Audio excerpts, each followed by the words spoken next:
Selamat datang lagi di pembahasan mendalam kita. Oke, hari ini kita bakal bedah satu bab yang menarik banget dari buku Out Innovate karya Alexander Lazzaro. Judulnya, Membangun Tim Terdistribusi, Memanfaatkan Talenta dari Seluruh Dunia. Intinya, kita mau cari tahu nih, kenapa ya model startup ala Silicon Valley yang semuanya ngantor di satu gedung keren itu, ternyata nggak selalu jadi jawaban. Oke, mari kita bedah ini. Biasanya kan kalau kita mikirin startup sukses, yang kebayang itu kantor pusat yang megah di California. Ada meja pingpong, kopi gratis, dan semua orang jenius kumpul di satu tempat, gitu kan? Tapi bab ini seolah bilang, lupakan semua itu. Gimana kalau ternyata kantor terbaik itu justru nggak punya kantor sama sekali? Atau punya banyak pos kecil yang tersebar di seluruh dunia? Pertanyaan itu pas banget. Gagasan itu menantang sebuah kemewahan yang selama ini jadi fondasi Silicon Valley, yaitu kepadatan talenta yang luar biasa. Di sana, kalau Anda butuh insinyur hebat, Anda tinggal bajak aja dari perusahaan seberang jalan. Tapi buku ini fokusnya ke para inovator yang disebut frontier, mereka yang membangun perusahaan di luar pusat-pusat teknologi ini. Mereka nggak punya kemewahan itu. Mereka nggak bisa cuma pasang iklan dan berharap talenta terbaik dunia datang ke kota mereka. Jadi, ya, mereka harus jauh lebih kreatif. Jadi ini bukan soal gaya, tapi soal keterpaksaan yang malah melahirkan inovasi. Tepat sekali. Dan contoh paling kuat dari sumber ini adalah studi kasus Zola, sebuah perusahaan energi surya. Dilema mereka ini gambaran sempurna dari tantangan yang dihadapi banyak startup global. Coba Anda bayangin deh. Di satu sisi, buat bikin produknya, mereka butuh insinyur baterai dan panel surya terbaik di dunia. Di mana mereka? Kebanyakan di San Francisco di sekitar ekosistem Tesla. Tapi di sisi lain pelanggan mereka ada di Tanzania. Mereka harus ada di sana, di lapangan, untuk benar-benar paham apa kebutuhan pelanggan, gimana kondisi jaringan listrik, dan untuk bangun kepercayaan. Dan jarak San Francisco ke Tanzania itu bukan perjalanan singkat ya? Jaraknya 24 jam penerbangan, dengan perbedaan waktu 10 jam. Mustahil untuk memusatkan semuanya di satu tempat. Kalau mereka bikin kantor pusat di San Francisco, mereka akan terasing dari pelanggan. Kalau mereka bikin di Tanzania, mereka bakal kesulitan merekrut talenta teknis kelas dunia. Jadi, sejak hari pertama, mereka itu dipaksa untuk mikir secara terdistribusi. Ini bukan pilihan gaya hidup, ini kebutuhan strategis untuk bertahan hidup. Oke, jadi kasus Zola ini nunjukin kalau mereka terpaksa harus terdistribusi. Tapi ternyata terdistribusi itu sendiri bukan cuma satu model kan? Di sumber ini dijelaskan kalau konsep ini lebih mirip sebuah spektrum. Bukan pilihan hitam putih antara ngantor dan remote. Benar, dan ini penting untuk dipahami. Bukan berarti semua harus kayak Zola. Ada tingkatan yang beda-beda. Di satu ujung spektrum, ada model paling tradisional, lokasi fisik tunggal, semua orang di satu gedung. Lalu, model berikutnya yang menarik adalah Bumi and Moons, atau Earth and Moons. Bumi and Moon. Maksudnya kayak ada satu kantor pusat yang jadi planetnya, terus ada tim-tim satelit yang lebih kecil di tempat lain gitu. Tepat. Contohnya Peak, perusahaan booking aktivitas. Kantor pusat mereka, buminya, ada di San Francisco. Tapi mereka sadar, nyari tenaga penjual yang hebat dan terjangkau di San Francisco itu susah dan mahal banget. Jadi mereka buka bulan mereka di Salt Lake City, Utah. Sebuah kota yang dikenal punya banyak talenta penjualan yang tangguh. Terus ada modal memisahkan operasi pelanggan dan teknologi, di mana tim engineering ada di satu negara dan tim customer support di negara lain. Ini cukup umum. Semakin jauh di spektrum ada struktur multipolar. Ini berarti nggak ada bumi sama sekali kan? Jadi ada beberapa kantor yang statusnya setara, misalnya di London, Singapura, dan New York, tanpa ada satupun yang jadi pusat dominan. Dan di ujung paling ekstrim, Adalah operasi jarak jauh penuh, fully remote. Sama sekali nggak ada kantor fisik. Semua orang kerja dari mana aja. Contoh klasiknya dari sumber ini itu Zapier, yang karyawannya tersebar di 17 negara. Dan InVision, perusahaan desain yang valuasinya miliaran dolar. Mereka buktiin model ini bisa berhasil dalam skala masif. Oke, modelnya beragam. Tapi pertanyaan besarnya adalah, selain karena terpaksa kayak Zola, kenapa perusahaan-perusahaan ini milih model yang lebih rumit ini? Apa untungnya sampai mereka mau repot-repot ngurusin tim di zona waktu yang beda-beda? Nah, disinilah letak kekuatan super dari para inovator frontier ini. Buku ini merangkum 3 keuntungan utama. Pertama, Dan ini yang paling mengubah permainan adalah akses ke kumpulan talenta global. Anda nggak lagi mancing di kolam kecil di sekitar kantor Anda, tapi Anda bisa mancing di seluruh lautan dunia. Sebentar, ini menarik. Jadi ini bukan cuma soal lebih banyak pilihan, tapi bisa sengaja berburu keahlian di sarangnya, gitu. Kalau butuh ahli machine learning, langsung rekrut di Toronto atau Montreal, bukan berharap ada yang mau pindah ke kota kita. Tepat sekali. Dan buku ini kasih contoh ekstrim soal ini. Selain ahli AI di Kanada, ada contoh Pick tadi yang sengaja ke Utah untuk nyari tenaga penjual. Sumbernya ngejelasin, budaya misi 2 tahun bagi kaum Mormon di sana itu secara nggak langsung ngelatih mereka jadi sangat tangguh, gigih, dan pandai nangani penolakan. Kualitas yang sempurna buat seorang penjual. Perusahaan kayak Pick dan Qualtrics secara strategis bangun tim di sana untuk memanfaatkan keunikan budaya ini. Anda nggak akan pernah nemuin konsentrasi talenta kayak gitu kalau cuma rekrut di sekitar Jakarta atau San Francisco. Luar biasa. Jadi ini kayak arbitrase talenta global? Betul, dan dampaknya nyata. CEO Zapier, Wade Foster, dikutip di buku ini, bilang bahwa dengan jadi remote first, mereka nggak perlu lagi perang harga sama Google dan Facebook buat rekrut talenta di Bay Area. Hasilnya, setelah kebijakan itu diterapin, jumlah lamaran kerja yang masuk ke Zapier melonjak 50%. Mereka jadi magnet bagi talenta yang nggak mau atau nggak bisa tinggal di kota-kota super mahal. Oke, itu keuntungan pertama. Yang kedua pasti soal biaya kan, ini yang paling jelas. Sangat jelas, dan dampaknya masif. Angka-angka di sumber ini cukup mencengangkan. Biaya untuk gaji seorang software developer di Silicon Valley bisa 2 kali lipat dari di Toronto dan bisa sampai 8 kali lipat dari di Nairobi, Kenya. Tunggu dulu, 8 kali lipat? Serius? Kalau dihitung, ini kan mengubah total perhitungan ekonomi sebuah startup. Dengan modal ventura yang sama, katakanlah $1 juta, runway atau landasan pacu mereka buat bertahan hidup bisa jadi setahun lebih panjang cuma karena beda gaji. Itu bisa jadi penentu antara hidup dan mati sebuah perusahaan. Persis. Modal yang sama ngasih mereka lebih banyak waktu buat eksperimen, bikin kesalahan, dan akhirnya nemuin model bisnis yang pas. Ini keuntungan yang sering diremehkan. Lalu keuntungan ketiga, yang mungkin paling mengejutkan adalah karyawan yang lebih bahagia dan produktif. Nah, ini bagian yang saya agak skeptis. Apa benar lebih bahagia? Bukannya ini cuma nuker masalah macet di jalan dengan masalah kesepian di rumah dan Zoom fatigue? Itu pertanyaan yang bagus.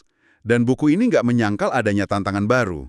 Tapi, dari sudut pandang perusahaan kayak InVision, mereka melihat bahwa fleksibilitas yang diberikan, nggak ada komuter, bisa tinggal dekat keluarga, bisa ngatur jam kerja sendiri, secara signifikan ningkatin keseimbangan kerja hidup. Tapi, ada satu poin yang lebih dalam dari sekedar kebahagiaan. Ada kutipan brilian dari Kevin Fischner di HashiCorp. Dia bilang, model jarak jauh tidak menciptakan masalah komunikasi baru. Ia hanya membuat kelemahan komunikasi yang sudah ada menjadi jauh lebih jelas, sehingga Anda terpaksa memperbaikinya lebih cepat. Jadi seperti lampu sorot yang menyorot semua retakan dalam komunikasi tim? Tepat. Di kantor fisik, kita bisa nutupin komunikasi yang buruk dengan pertemuan dadakan atau baca bahasa tubuh. Di dunia remote, kalau instruksi Anda nggak jelas di email atau Slack, proyek pasti bakal berantakan. Jadi, model ini maksa seluruh organisasi untuk jadi komunikator yang jauh lebih disiplin, tertulis, dan presisi. Dan itu dalam jangka panjang membangun perusahaan yang lebih kuat. Oke, saya paham. Jadi keuntungannya besar, akses talenta global, efisiensi biaya yang luar biasa, dan tim yang lebih disiplin dalam berkomunikasi. Terdengar hebat di atas kertas. Tapi, gimana cara kerjanya dalam praktek? Ini kedengarannya kayak mimpi buruk logistik. Bagaimana Anda membangun budaya perusahaan kalau orang-orangnya belum pernah ketemu langsung? Ini pertanyaan jutaan dolarnya. Dan jawabannya menurut semua sumber ini adalah satu kata. Kesengajaan. Intentionality. Anda nggak bisa kebetulan berhasil dengan tim terdistribusi. Anda harus merancang dan membangun sistemnya dari awal. Jadi butuh semacam sistem operasi baru untuk perusahaan. Istilah itu sangat tepat. Dan studi kasus terbaik untuk ini adalah Globan, sebuah perusahaan IT dari Buenos Aires. Mereka sekarang punya hampir 10.000 karyawan di 40 kantor di seluruh dunia. Mereka bangun model ini sejak tahun kedua. Mereka sadar bahwa proses dan budaya yang dirancang untuk satu kantor nggak akan berhasil. Jadi, mereka bangun sistem operasi mereka sendiri. Dan apa aja komponen dari sistem operasi itu? Ada 2 contoh yang sangat menarik. Pertama, mereka sadar Masalah terbesar tim terdistribusi adalah gimana cara identifikasi talenta terbaik kalau manajer nggak pernah lihat mereka kerja langsung di kantor. Gimana Anda tahu siapa bintangnya? Jadi mereka bangun platform internal bernama Star Me Up. Di platform ini, setiap karyawan bisa ngasih bintang virtual ke rekan kerja lain yang mereka lihat nunjukin nilai-nilai perusahaan. Misalnya, seseorang bantu Anda selesaikan masalah sulit, Anda kasih dia bintang untuk nilai kerja sama tim. Wow, itu terdengar cerdas, tapi juga sedikit Big Brother ya. Pakai data interaksi sosial buat mantau karyawan dan prediksi siapa yang akan resign.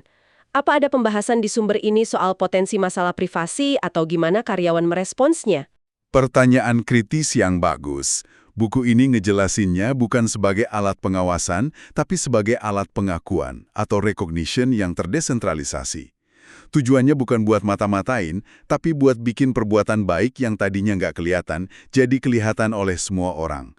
Karena sistemnya peer-to-peer, ini terasa lebih otentik daripada pujian dari atasan. Dan data agregatnya bantu perusahaan lihat siapa aja pemimpin informal di dalam organisasi. Orang-orang yang paling sering diandalkan oleh rekan-rekannya terlepas dari jabatan resmi mereka. Ini data yang berharga banget untuk manajemen talenta. Oke, jadi ini lebih kayak crowdsourcing pengakuan kinerja. Selain itu, apa lagi yang mereka lakukan? Pasti bukan cuma soal platform digital. Benar. Mereka juga ngubah proses fundamental kayak evaluasi kinerja. Lupakan evaluasi tahunan yang kaku itu. Mereka ciptain sistem bernama Better Me, di mana karyawan didorong untuk ngasih dan nerima umpan balik singkat dan berkelanjutan setelah setiap proyek atau interaksi penting. Ini bikin evaluasi jadi relevan dan real-time, yang krusial banget saat Anda nggak bisa sekadar mampir ke meja rekan kerja buat nanya, gimana tadi presentasi saya? Masuk akal. Lalu bagaimana dengan bagian yang lembut? Budaya, obrolan santai di dekat dispenser air yang katanya penting untuk inovasi. Gimana mereka merekayasa itu? Mereka mencoba merekayasa ketidaksengajaan, baik secara digital maupun fisik. Secara digital, ini bukan sekedar bikin grup chat. Perusahaan kayak Zapier punya bot di Slack yang setiap minggu secara acak masangin 2 karyawan dari departemen yang benar-benar berbeda untuk kencan kopi virtual selama 15 menit. Awalnya kedengaran canggung, tapi tujuannya adalah memicu koneksi dan percakapan yang nggak akan pernah terjadi dalam struktur kerja normal. Tapi yang digital aja nggak cukup. Mereka semua sepakat bahwa interaksi fisik tetap tak tergantikan. Jadi mereka sangat berinvestasi pada pertemuan tatap muka yang terstruktur. Perusahaan seperti Invision, Branch, dan Basecamp secara rutin ngadain retreat tahunan atau 2 kali setahun. Penting buat dicatat, tujuan retreat ini bukan untuk rapat kerja dari pagi sampai malam. Tujuannya adalah untuk bangun ikatan personal. Mereka ngelakuin aktivitas bareng, makan bareng, dan benar-benar kenal satu sama lain sebagai manusia. Ini momen untuk mengisi ulang modal sosial perusahaan. Dan saya tebak semua ini didukung oleh investasi teknologi yang serius, bukan cuma langganan Zoom dan Slack. Jauh lebih dari itu. Ini adalah investasi yang disengaja untuk bikin pengalaman kerja jarak jauh jadi lebih baik, bukan sekedar pengganti yang lebih buruk. Ada contoh perusahaan Skylight. Mereka nggak cuma ngasih laptop, tapi mereka ngirim 2 layar monitor besar, mikrofon kualitas studio, dan speaker premium ke rumah setiap karyawan. Tujuannya untuk mengurangi gesekan dalam komunikasi. Supaya saat Anda video call, rasanya benar-benar kayak orang itu ada di ruangan yang sama dengan Anda. Bukan kayak lihat gambar yang patah-patah dengan suara yang jelek. Jadi kalau saya rangkum cara kerjanya, ini soal bangun sistem yang disengaja untuk pengakuan, umpan balik, koneksi sosial, dan didukung teknologi yang mumpuni. Setelah dengar semua ini, sepertinya strategi tim terdistribusi bukan lagi strategi untuk segelintir perusahaan di luar Silicon Valley, kan? Ya. Ini udah jadi arus utama. Tepat sekali. Ironisnya, tren yang lahir dari keterbatasan di frontier ini sekarang justru diadopsi besar-besaran oleh Silicon Valley itu sendiri. Alasannya simpel, biaya hidup yang nggak masuk akal. Sumber ini nyebutin data yang mengejutkan. 46% penduduk di Bay Area berniat untuk pindah dalam beberapa tahun ke depan karena mahalnya biaya perumahan. Perusahaan nggak bisa lagi ngabaikan fakta ini. Pencarian dramatis Amazon untuk kantor pusat kedua atau HQ2 adalah sinyal publik paling jelas dari pergeseran ini. Mereka sadar, musatin semua talenta di satu kota super mahal itu udah nggak berkelanjutan. Dan datanya juga mendukung tren ini, kan? Sangat mendukung. Laporan dari Mary Meeker yang dikutip di buku ini nunjukin bahwa sebelum pandemi, 5% dari angkatan kerja di Amerika udah kerja dari jarak jauh. Angka itu mungkin kedengaran kecil, tapi itu hampir 2 kali lipat dari tahun 2000. Dan kita semua tahu apa yang terjadi setelah 2020. Angka itu pasti meroket. Tapi ada satu kutipan penutup di bagian ini yang menurut saya paling kuat. Ini dari Boris Wertz, seorang investor Ventura. Apa katanya? Dia berkata, di antara perusahaan portofolio kami yang berbasis di Silicon Valley, tidak ada satupun perusahaan yang sudah melewati pendanaan seri A yang tidak memiliki tim terdistribusi. Wow, jadi ini bukan lagi pilihan atau tren. Pada skala tertentu, ini sudah menjadi sebuah keharusan untuk bisa tumbuh. Tepat, ini sudah menjadi standar baru. Oke, mari kita tarik kesimpulan. Jadi jelas sekali dari sumber-sumber ini bahwa membangun tim terdistribusi bukan lagi sebuah alternatif aneh, tapi sebuah keunggulan kompetitif yang sangat kuat. Mulai dari dapat akses ke talenta terbaik di seluruh dunia, hemat biaya secara radikal, sampai bangun tim yang lebih disiplin dan bisa diperdebatkan lebih bahagia. Kuncinya, sekali lagi, adalah melakukannya dengan sangat sengaja. Benar. Dan jika kita hubungkan ini kembali ke gambaran besar buku Out-Innovate, strategi tim terdistribusi ini adalah salah satu senjata utama para inovator di frontier untuk menulis ulang aturan main yang dibuat oleh Silicon Valley.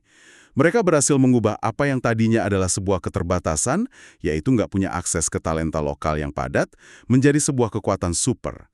Kemampuan untuk membangun organisasi global yang ramping, fleksibel, dan efisien sejak hari pertama. Sebagai penutup, pembahasan ini bikin saya mikir lebih jauh tentang masa depan pekerjaan. Bukan cuma buat perusahaan, tapi buat kita semua sebagai individu. Kita udah banyak bahas gimana perusahaan beradaptasi, tapi gimana dengan kita? Coba deh Anda pikirkan. Jika lokasi nggak lagi jadi batasan untuk dapat pekerjaan impian Anda, keterampilan apa yang tiba-tiba jadi jauh lebih berharga? Mungkin bukan lagi cuma keahlian teknis Anda. Mungkin yang lebih penting sekarang adalah kemampuan Anda untuk berkomunikasi dengan jelas secara tertulis, membangun kepercayaan dengan orang yang belum pernah Anda temui secara fisik, dan yang paling penting, kemampuan untuk mengelola otonomi dan disiplin diri sendiri. Mungkin kantor di masa depan itu bukanlah sebuah gedung, melainkan seperangkat keterampilan. Jadi, pertanyaan untuk Anda renungkan adalah, skill apa dari kantor masa depan itu yang perlu Anda asah mulai hari ini? Terima kasih telah bergabung dalam pembahasan mendalam kali ini. Sampai jumpa di sesi berikutnya.